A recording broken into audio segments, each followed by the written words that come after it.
በስራቸው ላይ እንዳሉ የተገደሉ 4 የአሜሪካ ፕሬዝዳንቶች። የመጀመሪያው ፕሬዝዳንት የነበረው አብርሃም ሊንከን ሲሆን አብርሃም ሊንከን በአፕሪል 14 1865 በዋሽንግተን ዲሲ በሚገኘው ፎርድ ቲያትር አዳራሽ ውስጥ ቲያትር ለመታደም የሄደው 16ኛው የአሜሪካ ፕሬዝዳንት አብርሃም ሊንከን ቲያትሩ ላይ የሚተርቡነው አርቲስት ነበር በድብቅ አብርሃም ሊንከንን ወደ ተቀመጠበት ቦታ ሾልኮ በመግባት በሽጉጥ ተኩሶ የአብርሃም ሊንከንን ጭንቅላት መጥቶ የገደለው።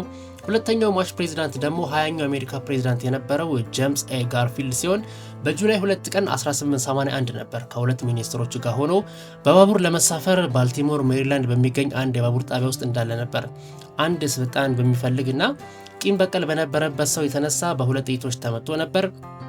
ጄምስ ጋርፊልድ በጥይት ተመቶ ህይወቱ የተረፈች ሲሆን ለ80 ቀናት እጅግ ከባድ የሆነ የሆስፒታል ቆይታ የነበረው ሲሆን ሐኪሞቹ በሰጡት ደረጃውን ባልጠበቀ ሕክምና የተነሳ በኢንፌክሽንና በደም መመረስ ነበር በሴፕቴምበር 19 1881 ህይወቱ ያለፈው።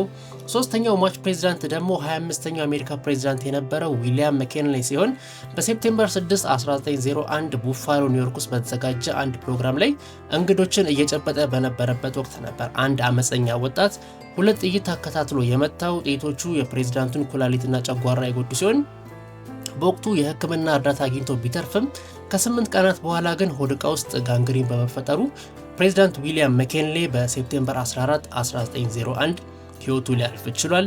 የመጨረሻውና በሰው እጅ ህይወታቸው ካለፈ የአሜሪካ ፕሬዝዳንቶች መሃል አንዱና አነጋጋሪው 35ኛው የአሜሪካ ፕሬዝዳንት የነበረው ጆን ኤፍ ኬኔዲ ነው። ኬኔዲ በኖቬምበር 22 1963 በዳላስ ቴክሳስ ጎዳናዎች ሙሉ ፕሬዝዳንታዊ በሆነ ሞተርኬድ እያለፈ በነበረበት ወቅት ነው አንድ አልሞ ተኳሽ ከአንድ ህንፃ መስኮት ላይ ሆኖ ክፍት በነበረችው የፕሬዝዳንት ኬኔዲ መኪና ላይ ጥይቶችን አከታትሎ በመተኮስ በሶስተኛው ጥይት የኬኔዲን ጭንቅላት በመምታት ኬኔዲን በአደባባይ የገደለው። ኬኔዲ በኋላ ወደ ፓርክላንድ ሆስፒታል ቢወሰድም አንጎሉ በጥይቱ በመበታተኑ የተነሳ መሞቱ በይፋ ለአሜሪካ ህዝብ ታወጀ። ከፕሬዝዳንት ኬኔዲ በኋላ ምንም አይነት የአሜሪካ ፕሬዝዳንት በስልጣኑ ላይ እንዳለ የተገደለ ባይኖርም የተወሰኑ ያልተሳኩ ግድያዎች ግን በተለያዩ ጊዜያት በተለያዩ የአሜሪካ ፕሬዝዳንቶች ላይ መደረጋቸው አልቆመም ነበር።